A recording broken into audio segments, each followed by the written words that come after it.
sería, nos ha tocado exponer el laboratorio 9, que son las regiones temporal, infratemporal y parotidia, y los músculos de la expresión facial y mastoidea, y masticadores, perdón.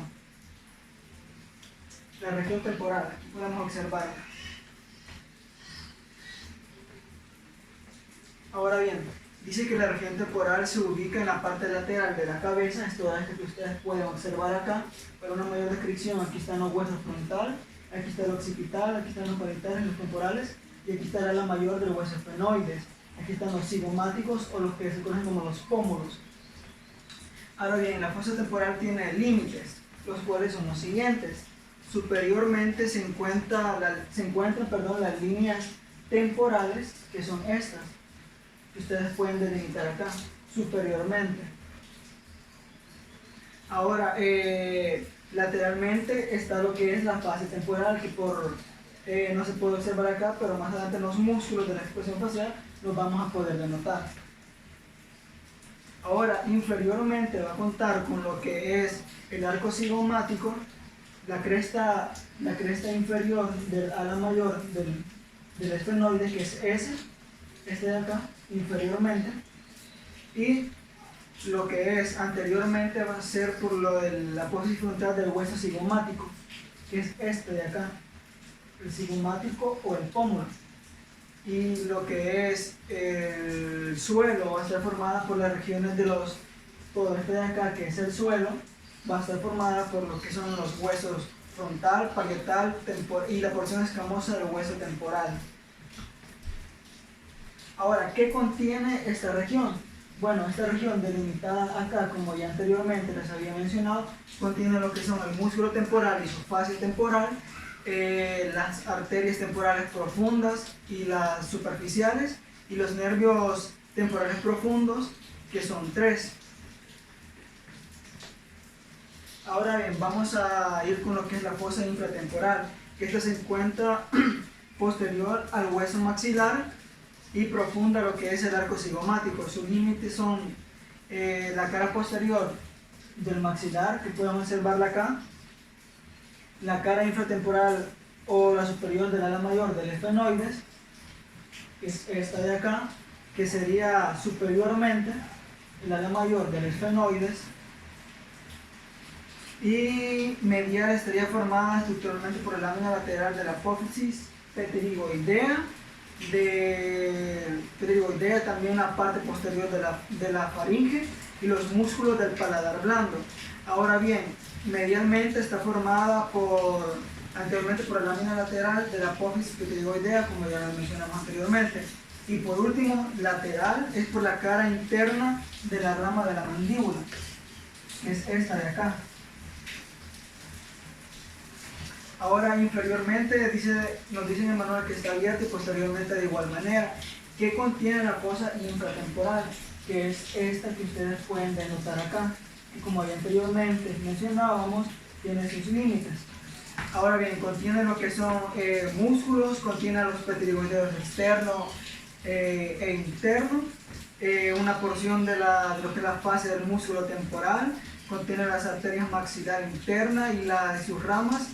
También contiene el ligamento esfenomandibular y contiene también el nervio mandibular y sus ramas, que más adelante las vamos a poder denotar, que son las siguientes.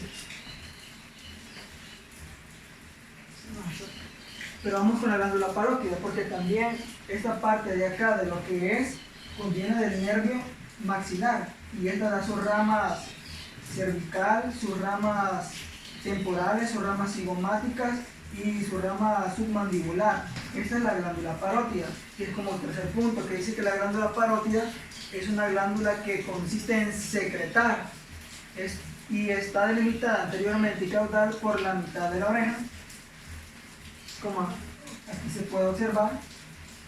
Está delimitada de esta manera, anterior y caudal a la mitad de la oreja, anterior, esa parte de acá, y caudal a la mitad de la oreja. Posteriormente cubre la parte anterior del músculo esternocleidomastoideo y superior hasta el arco cigomático, como ustedes pueden ver acá, que miramos en la diapositiva anterior, y aquí estaría lo que es el pómulo o el arco cigomático. Ahora también podemos ver que esta estructura es el conducto de esteno o el conducto excretor, que alrededor mide de unos 5 centímetros de largo. Y aquí están las ramas que ya anteriormente mencionábamos.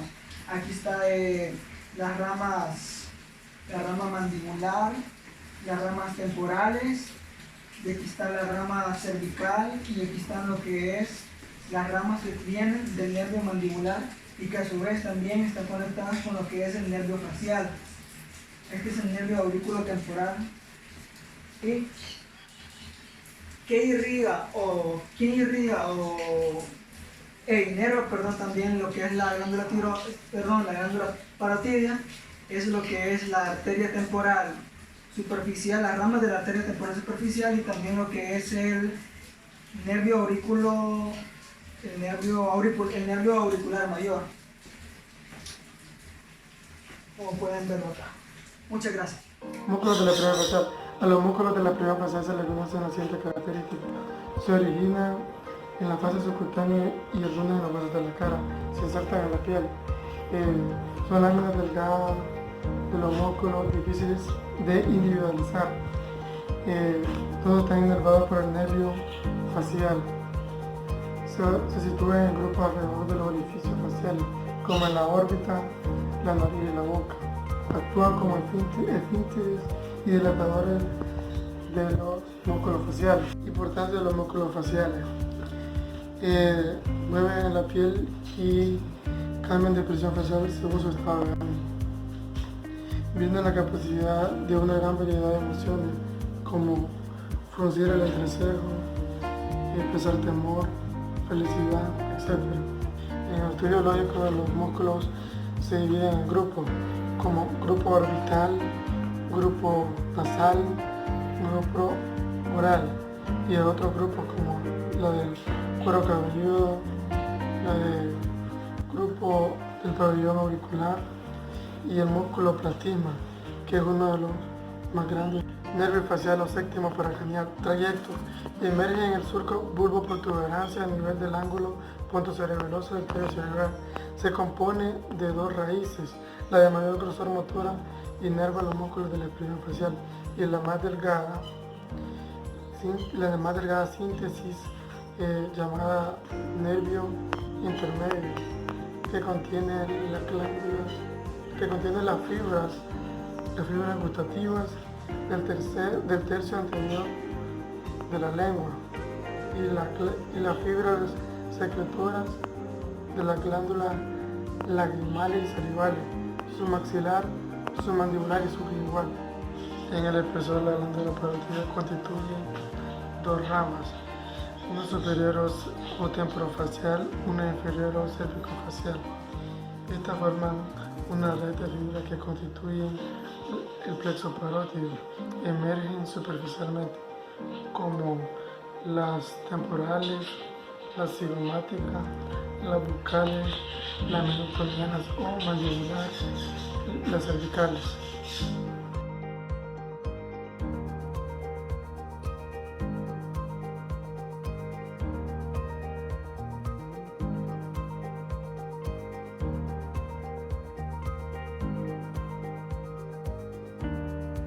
¿Cuál es la causa de la desviación de la comisura bucal derecha en el paciente?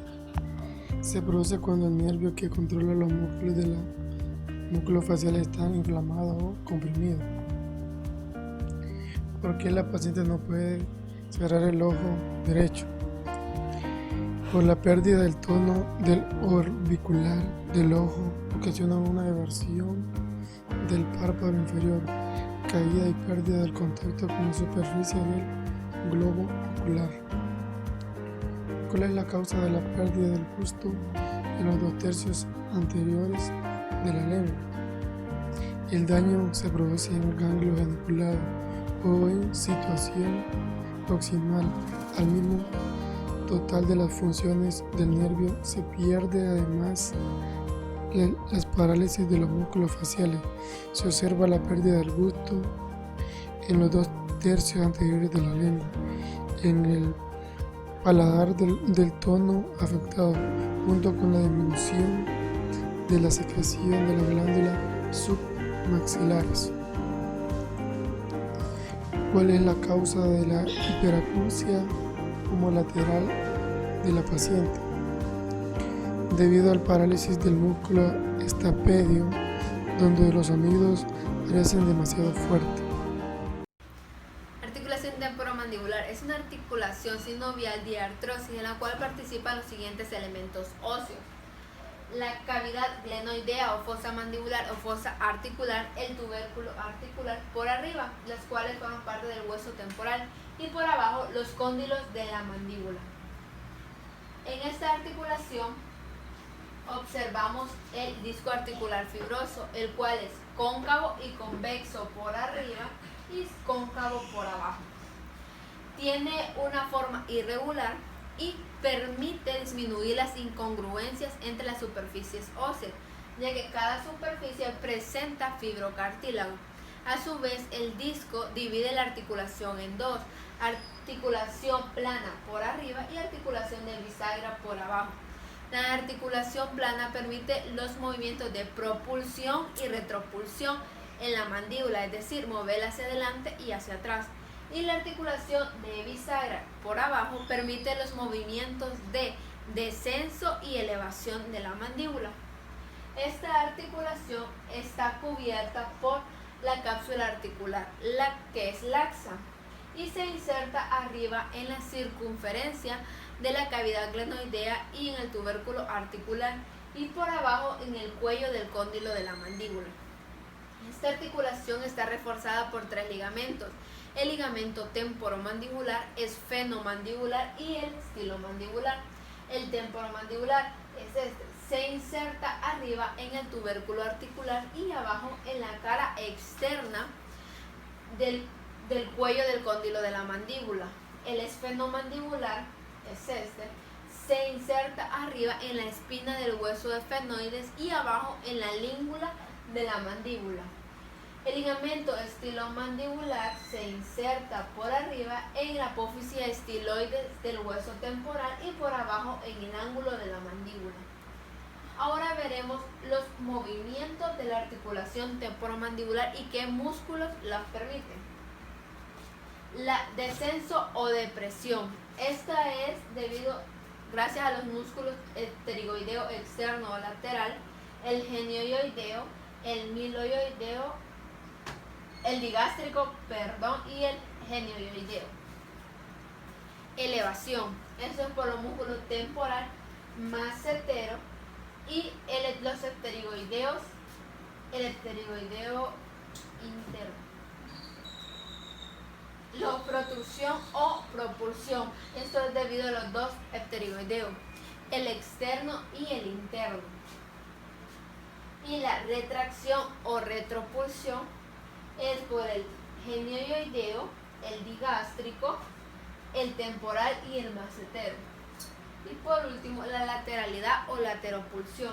Esto es dado por el músculo temporal, el músculo macetero y los dos músculos pterigoideo interno y el pterigoideo externo. Estos son ipsilaterales, el temporal y el macetero, y los pterigoideos son contralaterales. Investigue la inervación de los músculos que mueven la articulación temporomandibular.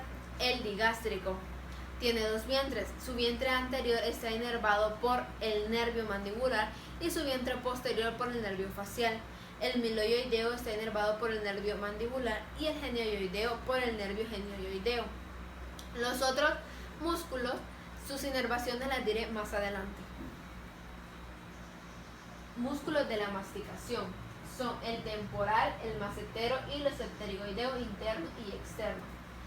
El músculo macetero es grueso, de forma cuadrilátera, se origina en el arco cigomático y se inserta en la cara externa de la rama de la mandíbula. El temporal tiene forma de abanico, se localiza en la fosa temporal y se origina en el piso de la fosa caudal a la línea temporal inferior y en la cara profunda de la fascia temporal. Se inserta, tiene un tendón grueso que pasa por debajo del arco cigomático a insertarse en la apófisis coronoides y en el borde interno de la rama de la mandíbula. Estos reciben inervación y irrigación por sus caras profundas. Ahora, los pterigoideos, estos se localizan en la fosa infratemporal. El pterigoideo interno o medial tiene dos orígenes. Su cabeza tiene dos cabezas. La cabeza profunda, que se origina en la cara interna de la lámina pterigoidea externa del proceso pterigoides del efenoides, y en la apófisis piramidal del hueso palatino, y su cara superficial, que se origina en la tuberosidad del maxilar y en la apófisis piramidal del hueso palatino. Se inserta en el borde interno de la rama de la mandíbula proximal a su ángulo.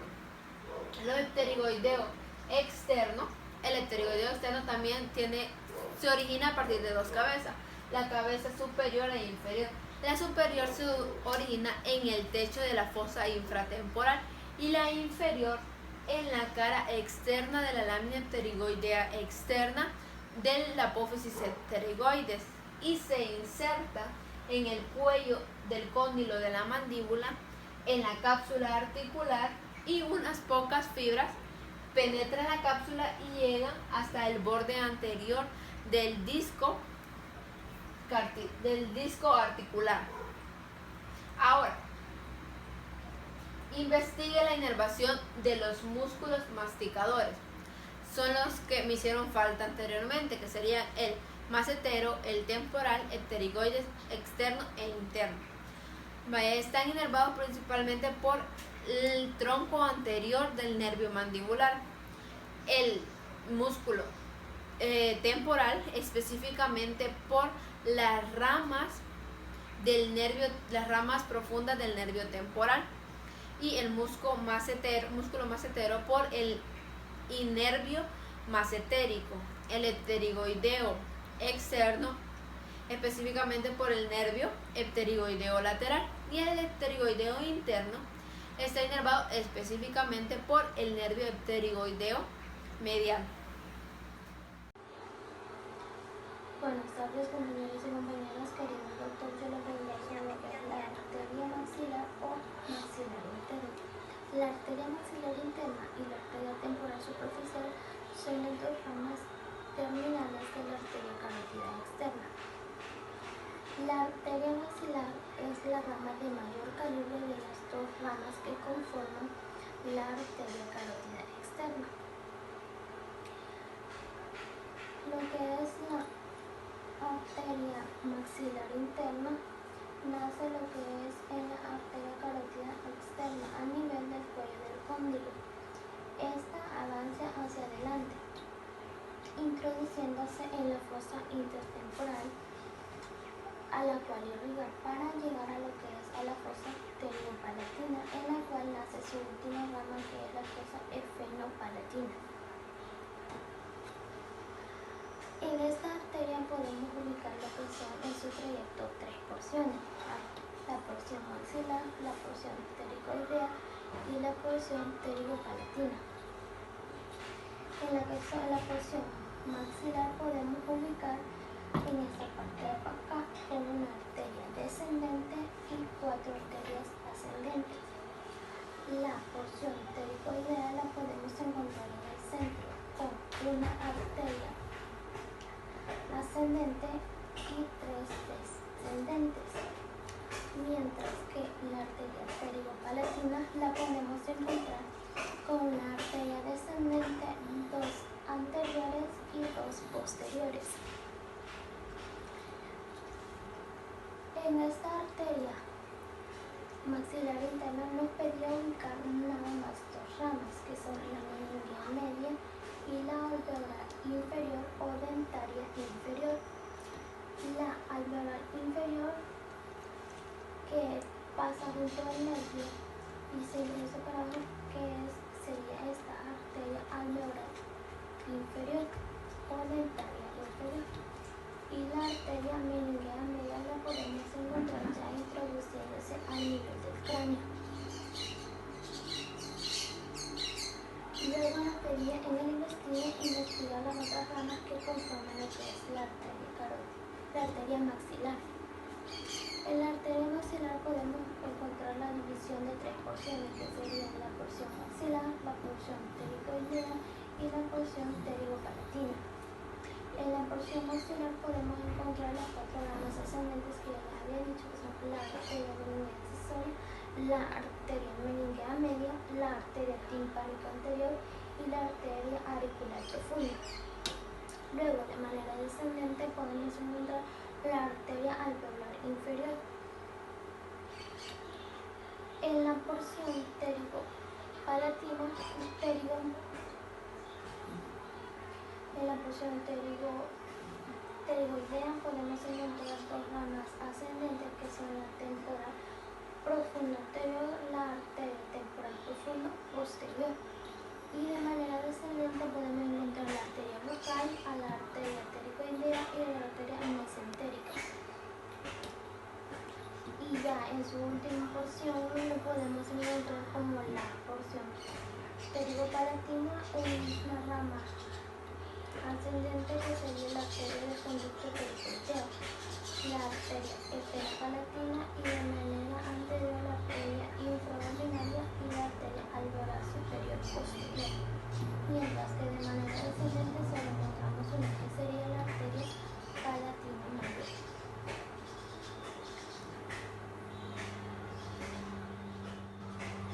Luego les voy a hablar sobre la arteria temporal superficial.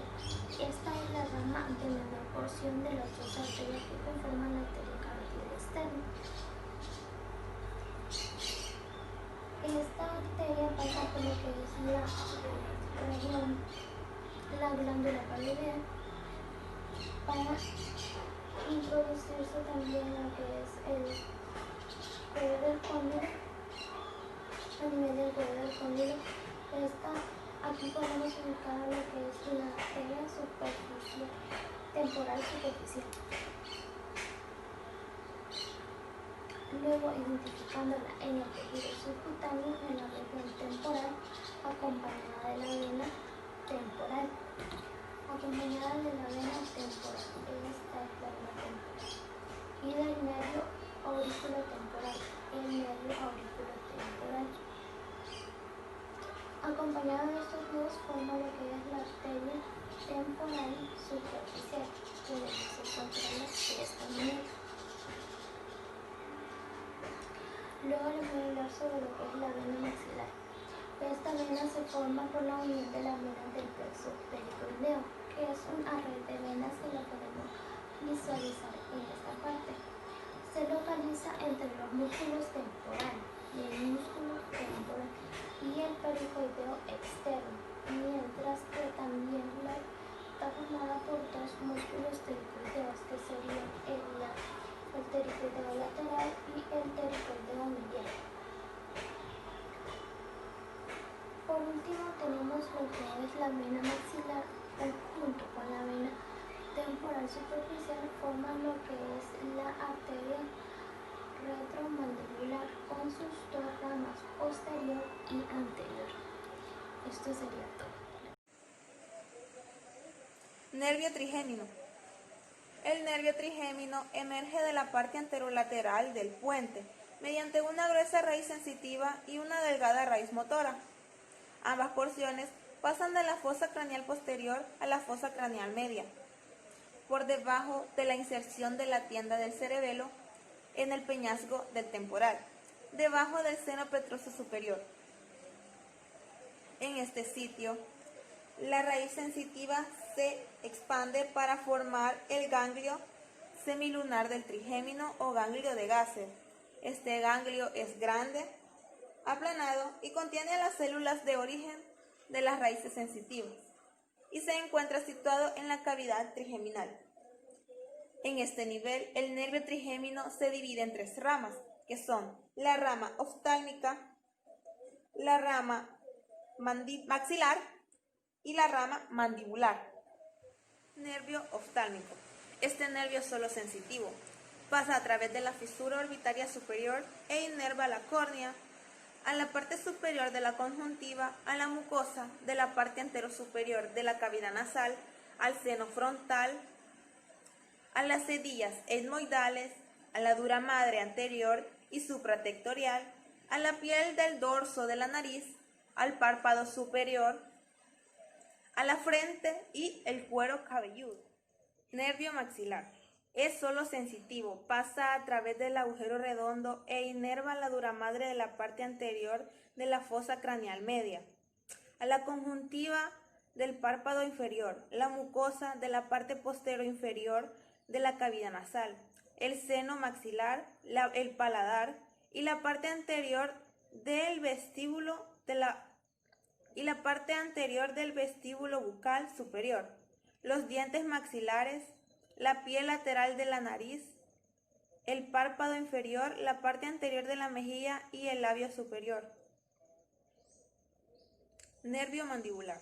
Este nervio es motor y sensitivo, pasa a través del agujero oval y proporciona inervación sensitiva para la mucosa de los 2/3 anteriores de la lengua, el suelo de la boca y las partes posterior y anteroinferior del vestíbulo bucal, los dientes mandibulares, la piel del labio inferior y las regiones de la mejilla, parotidia y temporal de la cara, al igual que el que inerva también al oído externo.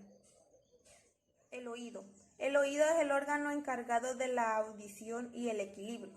El oído está compuesto por 3 partes, que son el oído externo, el oído medio o caja timpánica y el oído interno o laberinto. El oído externo está constituido por la oreja o pabellón auricular y por el conducto auditivo externo. El conducto auditivo externo mide 2.5 centímetros de largo y se extiende desde la concha del pabellón de la oreja hasta la membrana timpánica. Oído medio. El oído medio es una estrecha cámara llena de aire situada en la porción petrosa del hueso temporal. En ella se describen 6 paredes. La primera, el techo o pared tegmentaria.